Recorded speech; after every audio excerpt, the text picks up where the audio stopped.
Hello मेरे प्यारे बच्चों, I welcome you all to Amazon Academy. आज हम एक बहुत ही इंपॉर्टेंट एरिया पर बात करने वाले हैं, tricks for finding moment of inertia of different bodies in complex cases. Moment of inertia आप समझते हैं, उस पर काफी क्वेश्चंस बन जाते हैं और कभी कभी वो क्वेश्चंस ट्रिकी भी हो जाते हैं, कभी कभी वो क्वेश्चंस विदाउट एनी इनपुट भी सॉल्व किए जा सकते हैं, कंसेप्चुअल नेचर के क्वेश्चंस हो जाते हैं और कभी कभी कैलकुलेशंस वाले क्वेश्चंस भी पूछे जाते हैं। तो मैं दोनों एरियाज को कवर करूंगा, दो इट्स वेरी इलैबोरेट थिंग, पर स्टिल मैं पूरा मोमेंट ऑफ इनर्शिया को कवर करने की कोशिश करूंगा इसमें, so that moment of inertia based जो भी क्वेश्चंस आपसे पूछे जाए आप फटाफट से उनको देखें। तो पहले हम फटाफट से रिकैप्चुलेट कर लें।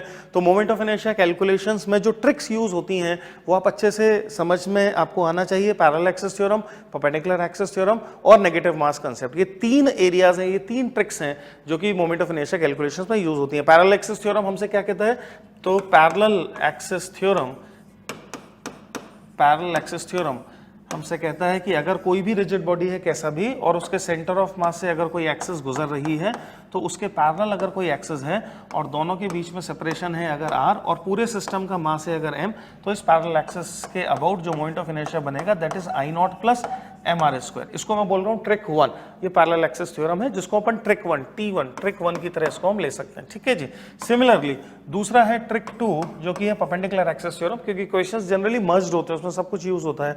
तो दूसरा है परपेंडिकुलर एक्सिस की सिचुएशंस। इसमें केवल जो ध्यान रखने वाली बात है कि केवल लेमिनार बॉडीज पर लगता है और परपेंडिकुलर एक्सिस की जो ट्रिक है वो हमसे ये कहती है कि अगर ऐसी कोई लेमिनार बॉडी है तो कोई भी दो एक्सिस जो बॉडी के प्लेन में होगी, लेमिनार बॉडी है तो कोई भी दो एक्सिस बॉडी के प्लेन में होगी। लेट अस इमेजिन ये है एक्स एक्सिस और ये है वाई एक्सिस और एक एक्सिस बॉडी के प्लेन से परपेंडिकुलर होगी, let us call it as Z axis, right. Hence वो जो बॉडी के प्लेन से परपेंडिकुलर एक्सिस है उसके अबाउट बॉडी का जो मोमेंट ऑफ इनर्शिया है that is equal to Ix plus Iy। ये है मेरी ट्रिक नंबर 2। और ट्रिक नंबर 3, तीसरी जो ट्रिक है वो तब यूज होती है जब हम किसी बॉडी में से कुछ मास निकाल दें, वीड आउट कर दें। जैसे फॉर एग्जांपल मान लेते हैं कि ये एक डिस्क है और इस डिस्क में से मैंने एक छोटा सा हिस्सा सर्कुलर हिस्सा निकाल दिया और अब ये रिमेनिंग हिस्सा रह गया है और क्वेश्चन आपसे पूछता है कि जो ओरिजिनल डिस्क का सेंटर था उसके अबाउट पूरे सिस्टम का मोमेंट ऑफ इनर्शिया बताइए। तो फिर इस सिचुएशंस को हम कैसे अप्रोच करेंगे? ये जो कैविटी बना दी है, जो खाली जगह है, इस खाली जगह को, इस कैविटी को सिमिलर मास डेंसिटी से पॉजिटिव और नेगेटिव से फिल कर देंगे। नेगेटिव मास, जिसको हम नेगेटिव मास भी बोलते हैं, हाइपोथेटिकल बात है ना भाई। तो पॉजिटिव और नेगेटिव दोनों से मैंने फिलअप कर दिया। पॉजिटिव रिमेनिंग के साथ शामिल होकर एक रेगुलर बॉडी, एक रेगुलर डिस्क बन गई, उसका मोमेंट ऑफ इनर्शिया हम जानते हैं और नेगेटिव वाले का मोमेंट ऑफ इनर्शिया इस एक्सिस के अबाउट हम लिख सकते हैं और फिर उसको पैरेलल एक्सिस से ट्रांसफर करके इस एक्सिस के अबाउट लाके दोनों को समराइज कर लें, दोनों को समेशन कर लें, तो फिर हम रिजल्टेंट मोमेंट ऑफ इनर्शिया बता सकते हैं, राइट। तो ये है मेरी ट्रिक नंबर 3 T3। इसके अलावा एक दो और छोटी छोटी बातें हैं जो और हमें पता होनी चाहिए। जैसे फॉर एग्जांपल ये अगर रॉड है तो आप अच्छे से जानते हैं कि रॉड का जो मोमेंट ऑफ इनर्शिया है, अगर मैं एक एक्सिस खींच दूं ऐसे, तो इस एक्सिस के अबाउट रॉड का मोमेंट ऑफ इनर्शिया कितना है? ml² divided by 12। पर अगर मैं एक ऐसी एक्सिस ले लूं जो रॉड से किसी थीटा एंगल पर हो, ऐसे किसी थीटा एंगल पर हो, तो इस एक्सिस के अबाउट मोमेंट ऑफ इनर्शिया कितना है? ml² बाय 12 sin² थीटा, है ना। सिमिलरली एक एक्सिस जो रॉड के एंड से पास करती हो, ये जो एक्सिस है, इस एक्सिस के अबाउट रॉड का मोमेंट ऑफ इनर्शिया कितना है? ml² bye 3। पर अगर मैं ऐसे ही एक एक्सिस ले लूं जो रॉड से थीटा एंगल पर हो तो मोमेंट ऑफ इनर्शिया कितना हो जाएगा? ml² bye 3 into sin² theta, right. ये कुछ बातें हैं, बहुत इजी हैं ये बातें। अगर हमारे दिमाग में हो, ये ट्रिक्स अगर हमारे दिमाग में हो, तो हम देखो कैसे फटाफट क्वेश्चंस कर सकते हैं। तो मैं अब आपको सीधे ही क्वेश्चंस की तरफ ले चल रहा हूं।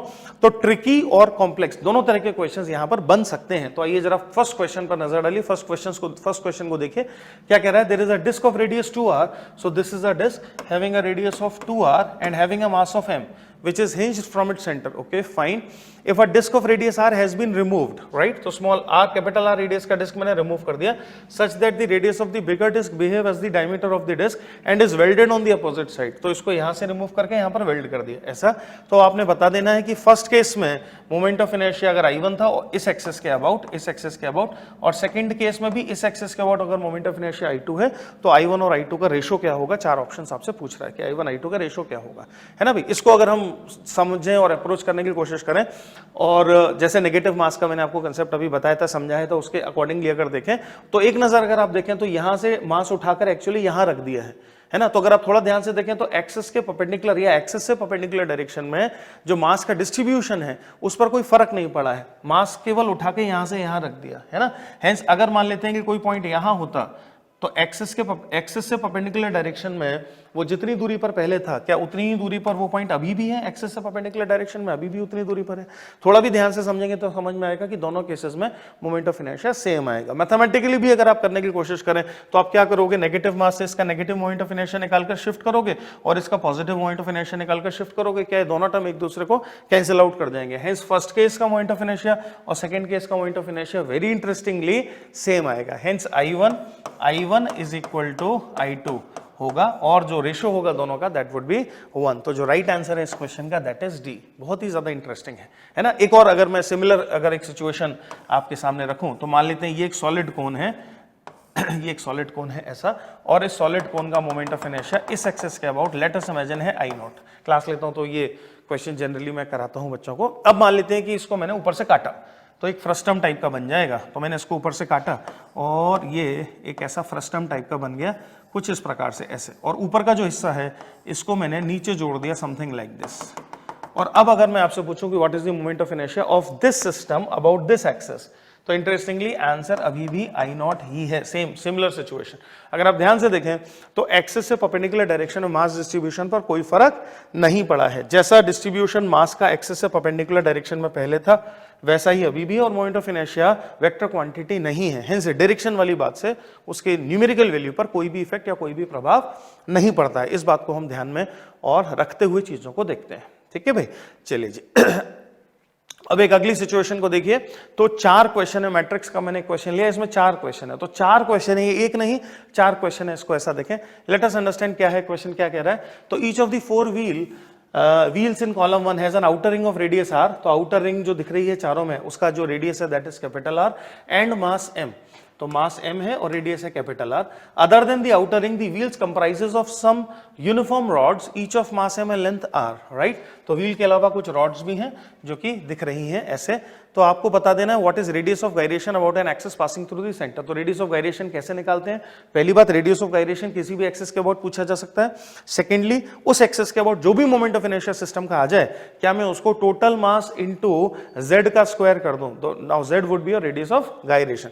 तो जो भी सिस्टम का मोमेंट ऑफ इनर्शिया जिस एक्सिस के अबाउट रेडियस ऑफ गायरेशन पूछा है उसके अबाउट जो भी सिस्टम का मोमेंट ऑफ इनर्शिया निकल के आ रहा है I, that is equal to total mass of the system, the total mass of the system. इसको याद रखना, भूल जाते हैं बच्चे। Total mass of the system into जो गायरेशन रेडियस है, अगर मैं उसको z बोलूं तो इनटू z का स्क्वायर। हेंस गायरेशन रेडियस अगर निकालना है तो मोमेंट ऑफ इनर्शिया को टोटल मास से डिवाइड करें और अंडर रूट कर लें, हमें रेडियस ऑफ गायरेशन मिल जाएगा। जैसे फटाफट से यहां आ जाए।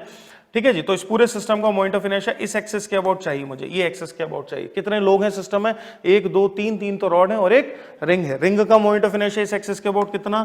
mr स्क्वायर, कैपिटल R है mr स्क्वायर। ये तो हो गया रिंग का।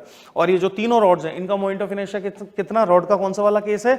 एक्सिस विच जो कि रॉड से परपेंडिकुलर है और परपेंडिकुलर है रॉड से और उसके एज से पास हो रही है। तो mr स्क्वायर बाई 3, तो 3 times of mr square divided by 3। ये तो बन गया moment of inertia and that should be equal to total mass of the system.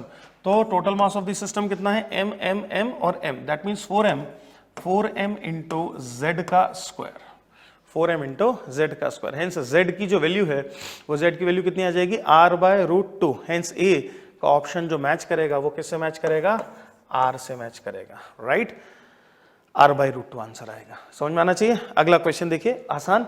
तो 1 2 3 4 रॉड कर दी मैंने, है ना। बाकी रिंग है ही। इस एक्सिस के अबाउट हम मोमेंट ऑफ इनर्शिया की बात कर रहे हैं। तो रिंग की वजह से mr square plus 4 times of mr square divided by 3 is all because of these rods and that is equal to, now total mass कितना हो गया? 5m, so that is equal to 5m into z का square. now z is your radius of gyration, are you with me? hence यहाँ से कितना आ गया? 7/3, ये 5 आके इधर आ जाएगा, under root of 7/15 into r। कौन सा ऑप्शन हो गया? s ऑप्शन हो गया। हेंस बी का जो आंसर है that is s, r into under root of 7/15। देखो कैसे ओरल फटाफट हम करते जा रहे हैं। 1 डिस्क एंड 1 रिंग। सो ये एक डिस्क है और रिंग है, तो ये पूरी एक डिस्क है ऐसे, ये पूरी डिस्क है और रिंग है। राइट, इसका मोमेंट ऑफ इनर्शिया चाहिए, तो रिंग का mr² और डिस्क का mr²/2, हेंस mr² रिंग का प्लस डिस्क का mr² divided by 2 and that is equal to total mass कितना हुआ 2m इंटू z²। ये क्वेश्चन बनेगी, ये क्वेश्चन बनेगी, है ना भाई। हेंस 3/2 वो उधर से आ गया 4, तो under root of 3/4 into r, कौन सा ऑप्शन है P। हेंस C का जो राइट आंसर बैठ रहा है वो है P, C का राइट आंसर है P। और D पर आ जाते हैं, outer ring plus half disc. So एक हाफ डिस्क है, इसमें दिखाई नहीं दे रही ठीक से, ये एक ऐसे हाफ डिस्क है, ये एक हाफ डिस्क है ऐसे, ये एक हाफ डिस्क है और आउटर रिंग है ना। और दोनों का कंबाइंड मोमेंट ऑफ इनर्शिया मुझे इस एक्सिस के अबाउट, ये जो एक्सिस है इस एक्सिस के अबाउट दोनों का कंबाइंड मोमेंट ऑफ इनर्शिया निकालना है। तो outer ring plus half disc having mass m।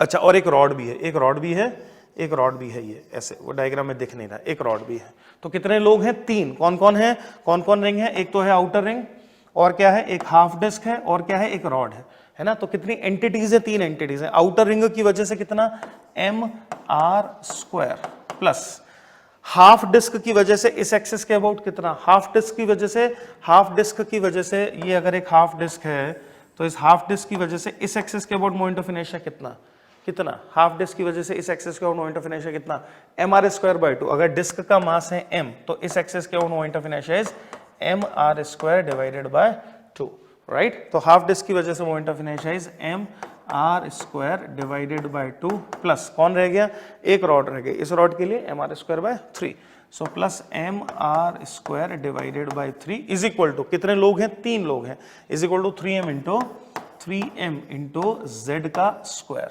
ठीक है, इसको सिंप्लीफाई कर लेते हैं, तो एलसीएम ले लेते हैं, 6 + 3, 6 और 3 9, 9 + 2 9, 10, 11। ठीक है जी, 11/6, फिर ये 3 इधर आ जाएगा तो 11/18 रूट के अंदर, जो कि ऑप्शन कौन सा है, Q। हेंस डी का जो राइट ऑप्शन है वो राइट ऑप्शन है Q। जरा देखें कौन सा आंसर मैच कर गया, सेकंड का कौन सा आंसर मैच कर गया, सी वाला आंसर मैच कर गया, ए का R, बी का S, सी का P और डी का Q। हेंस जो राइट आंसर है वो राइट आंसर है सी। मैट्रिक्स मैच का जो क्वेश्चन होता है वो क्वेश्चन में गलती होने के चांसेस काफी ज्यादा रहते हैं, हेंस हमें बहुत ज्यादा तसल्ली से और आराम से देखना चाहिए। और जनरली इस तरह के जो चीज है जैसे मोमेंट ऑफ इनर्शिया हो गया, इस पर मैट्रिक्स मैच का क्वेश्चन बन जाता है, सो दैट एक ही क्वेश्चन में कई सारी कैलकुलेशंस कर लें। तो हमने एक ही क्वेश्चन से 4 क्वेश्चन कर लिए एक्चुअली, है ना, 4 एग्जाम्पल हमने कर लिए एक ही क्वेश्चन से। ये मैट्रिक्स मैच की कहानी रहती है, हेंस हमें थोड़ा सा टाइम डिवोट मैट्रिक्स मैच के क्वेश्चंस में एग्जाम में करना ही चाहिए। अगला क्वेश्चन फिर मैट्रिक्स मैच पर मैंने रखा है, थोड़ा सा और डिफिकल्ट, थोड़ा सा और difficult. First question purely conceptual, second question थोड़ा सा कैलकुलेटिव और थर्ड क्वेश्चन थोड़ा सा डिफिकल्ट है। तो आइए जरा देखें, थर्ड क्वेश्चन हमसे क्या कह रहा है। अगेन कॉलम 1 और कॉलम 2 मैच करना है, हमें मोमेंट ऑफ इनर्शिया वैल्यूज पूछा है। पहला देयर इज अ रॉड और इस एक्सिस के अबाउट रोटेशन हो रहा है। अभी मैंने समझाया था कि रॉड से अगर कोई एक्सिस एंगल पर हो तो और एज से पास करती हो तो कितना mr² या ml²/3 इंटू sin² थीटा। तो सीधा सीधा मोमेंट ऑफ इनर्शिया हो जाएगा m, r के टर्म्स में है तो mr² divided by 3 into sin² 30 which is √3/2 का स्क्वायर, है ना। सो √3/2 का sin² 30, सॉरी 1/2 का स्क्वायर, सो विच इज 1/2 का स्क्वायर, 1/2 का स्क्वायर। हेंस कितना हो गया mr²/12, क्या ऑप्शन आ गया Q। हेंस ए का जो राइट ऑप्शन है that is Q, right. Okay जी, बी पर आ जाए। बी बहुत इंटरेस्टिंग है, बहुत मजेदार है। पैरेलल एक्सिस थ्योरम बी में लगेगा, पर बहुत ध्यान से हमें लगाना है। हेंस ये एक सेमी सर्कुलर रिंग है और इस सेमी सर्कुलर रिंग का मोमेंट ऑफ इनर्शिया इस एक्सिस के अबाउट पूछा जा रहा है आपसे, राइट। ट्रिक नंबर 1, कौन सी ट्रिक का इस्तेमाल होगा, ट्रिक नंबर 1 पैरेलल एक्सिस की स्टोरी है। पर पैरेलल एक्सिस थ्योरम में हमेशा हमें क्या याद रखना पड़ता है कि I0 जो एक्सिस है वो सेंटर ऑफ मास से गुजरनी चाहिए, राइट। और ये जो सेमी सर्कुलर रिंग है, सेमी सर्कुलर रिंग का सेंटर ऑफ मास कहां होता है, सेमी सर्कुलर रिंग का सेंटर ऑफ मास कहां होता है, सेंटर से 2r/π डिस्टेंस पर होता है। हेंस सेंटर से 2r/π डिस्टेंस पर सेंटर ऑफ मास की लोकेशन होती है। तो सेंटर ऑफ मास यहां कहीं सेंटर ऑफ मास की लोकेशन होगी, जो कि सेंटर से 2r/π डिस्टेंस पर होगी। उम्मीद करता हूं कि ये आपको अच्छे से आता है। तो मान लेते हैं इस एक्सिस के अबाउट, सेंटर ऑफ मास से पास होने वाली एक्सिस के अबाउट इस सेमी सर्कुलर रिंग का जो मोमेंट ऑफ इनर्शिया है, late us imagine it is I0। तो इस एक्सिस के about moment of inertia is I0, ठीक। और हमें इस एक्सिस के अबाउट मोमेंट ऑफ इनर्शिया निकालना है। और हमारे पास अगर कोई इंफॉर्मेशन है तो ये वाली जो एक्सिस है, इस एक्सिस के अबाउट मोमेंट ऑफ इनर्शिया की हल्की सी इंफॉर्मेशन हमारे पास है। तो देखो ध्यान से समझो, इस एक्सिस के about moment of inertia is I0 which is unknown to me. ये जो एक्सिस है जो सेंटर से पास होगी, इसके about moment of inertia is known to me, is known to me and it is how much, एक half ring हो और उस हाफ रिंग का सेंटर से और परपेंडिकुलर टू द प्लेन गुजरने वाली अगर एक्सेस हो तो मोमेंट ऑफ इनर्शिया कितना mr², है ना। हेंस इस एक्सेस के about moment of inertia is known to me which is mr² and the question is requiring moment of inertia about the lower axis. इस एक्सेस के about moment of inertia question हमसे पूछ रहा है, तो हमें क्या करना पड़ेगा, दो बार पैरेलल एक्सिस थ्योरम लगानी पड़ेगी, एक बार पहले आई नॉट से ऊपर और फिर आई नॉट से नीचे। हेंस आई नॉट से मैं ऊपर पैरेलल एक्सिस थ्योरम ऊपर लगा रहा हूं, हेंस जो इक्वेशन दिखाई देनी चाहिए वो दिखाई देनी चाहिए mr² is equal to I not plus m into 2r by pi का square, m into 2r by pi का square. Am I clear to everyone? Is this okay with everyone? Right. अच्छा जी, अब मैं दोबारा पैरेलल एक्सिस थ्योरम यानी trick 1 का इस्तेमाल कर रहा हूं और अब नीचे ट्रांसफर कर रहा हूं। हेंस जो रिक्वायर्ड मोमेंट ऑफ इनर्शिया है, जो क्वेश्चन ने पूछा है that I is equal to I not plus m into ये गैप कितना है, r minus of 2r by pi, r minus of 2r by pi का square, I not plus M into R minus of 2r by pi का square. Correct है। I not का value first equation से उठा के second equation में substitute कर देते हैं। Hence I is equal to, जो क्वेश्चन ने पूछा है that is equal to I not का value which is mr² minus of m into 2r by pi का whole square plus of m into r minus 2r by pi का square. इसको खोल देते हैं तो that will give you mr का square plus of m into 2r by pi का square and then third term which would be minus of 2 into mr into 2r by pi into 2r by pi, right? This term and this term gets cancelled, mr square and mr square gives me 2mr square, so let me take 2mr square common, so 2mr square को I have taken as common, 1 minus of 2mr square I have taken as common, so I am left with 2 by pi and pi is 22 by 7. So 11 times, so this becomes 11 minus of 7, 11 minus of 7 which is 4 into 2 which is 8, so this gives you 8 by 11 times of m r square. कौन सा option है ऐसा? 8 by 11 times of mr square is your option number P. तो जो answer बना that is your answer number P. तो question number B का right answer है P. Am I clear? इस पर बहुत बार अलग अलग तरह से क्वेश्चन दिया जा सकता है। कैसे मैंने ट्रिक 1 को मॉडिफाई किया और कैसे मैंने ट्रिक 1 को एक इमेजिनरी आई नॉट इमेजिन किया सेंटर ऑफ मास से जाने वाला, और फिर ट्रिक 1 को 2 बार इस्तेमाल किया और फिर आई नॉट को एलिमिनेट कर दिया, है ना। इस पर क्वेश्चंस बन जाते हैं। अच्छा जी, सी वाले को देखिए। सी भी बहुत मजेदार है, बहुत इंटरेस्टिंग है। There is a uniform triangular plate of mass capital M and you have to find out the moment of inertia of uniform triangular plate of mass capital M. क्या मोमेंट ऑफ इनर्शिया होगा, है ना, इसका क्या moment of inertia होगा। इसको अगर हम सीधे सीधे करें तो ये नहीं होगा। इसके लिए हमें एक और रिजल्ट का इस्तेमाल करना होगा, एक और बात का इस्तेमाल करना होगा कि if there is a right angle triangle, let us imagine if this is a right angle triangle, then the moment of inertia about this axis of this right angle triangle, if the height of this triangle is h, जो axis है उससे perpendicular जो distance है वो अगर h है, and mass of the lamina is m, then इस axis के about moment of inertia is mh² divided by 6। नहीं पता है तो इसको आगे के लिए आप याद कर लो।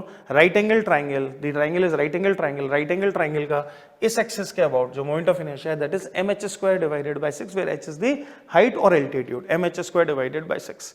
अब यहां आ जाओ। Can I break this into 2 right angle triangles? If I draw a line, can I break it into 2 right angle triangles? Are you with me? Right? Hence m by 2 मास के 2 right angle triangles बन सकते हैं। Hence m by 2 मास वाले एक right angle triangle का moment of inertia निकाल कर double कर देते हैं। So it would be like mh² divided by 6, where h would be this height. So this would be how much? This would be like r into sin 60 degree. So this altitude would be like r into root 3 by 2. Right? So moment of inertia about this axis, moment of inertia about this axis would be equal to m into r square into 3 by 4, है ना, m into m h² divided by 6, तो mh² divided by 6, so that gives you mr² divided by 8, which is your option number S. So the right answer for C is S. Right answer for C is S. And the last one, question number D, wherein you are having a uniform disk of mass capital M. There is a uniform disk of mass capital M from which a circular portion of radius r is then removed. So circular portion of radius r is removed. So what you are left with is this much, right? So this is a cavity. Then moment of inertia of remaining mass about an axis which is perpendicular to the plane of the paper. To find out moment of inertia of the remaining mass about this axis. ये मैं आपको homework की तरह छोड़ रहा हूँ, बहुत ही common question है, सब जगह आपको मिल जाएगा। तो इस एक्सिस के ओर मोमेंट ऑफ इनर्शिया निकालना क्या करना पड़ेगा? नेगेटिव मास के कंसेप्ट का इस्तेमाल करना पड़ेगा। इस खाली जगह को प्लस माइनस मास से फिल करेंगे, जैसा कि मैंने आपको ट्रिक नंबर 3 में बताया था। और पॉजिटिव मास को लेते हुए पूरी डिस्क का मोमेंट ऑफ इनर्शिया इस एक्सिस के about is known to me. Negative mass का मोमेंट ऑफ इनर्शिया वही डिस्क ही है, वो भी that is also known to me. और उसको फिर पैरेलल एक्सिस से नेगेटिव कोनोटेशन के साथ खिसकाकर दोनों को सम करेंगे, that will give you the moment of inertia. जो आंसर है डी का वो आ जाएगा, क्या आंसर है? आर। तो आंसर जो है वो आ जाएगा R, which is 13/8 times of mr²। Again ये 4 और क्वेश्चंस हमने कर लिए, तो 4 और 4 8 और एक 9 क्वेश्चंस हमने मोमेंट ऑफ इनर्शिया पे फटाफट कर लिए। तो क्वेश्चन नंबर 3 का जो राइट आंसर है वो है D. A is Q, B is P, C is S and D is R. Are you with me? So in tricks का इस्तेमाल करके मोमेंट ऑफ इनर्शिया के डिफिकल्ट क्वेश्चंस को भी, ट्रिकी क्वेश्चंस को भी हम बहुत आसानी से, बहुत ही मजे से कन्वर्ट कर सकते हैं, सॉल्व कर सकते हैं, सिंप्लीफाई कर सकते हैं। तो मैं पूरी उम्मीद कर रहा हूं कि इससे आपको एग्जाम में फायदा होगा।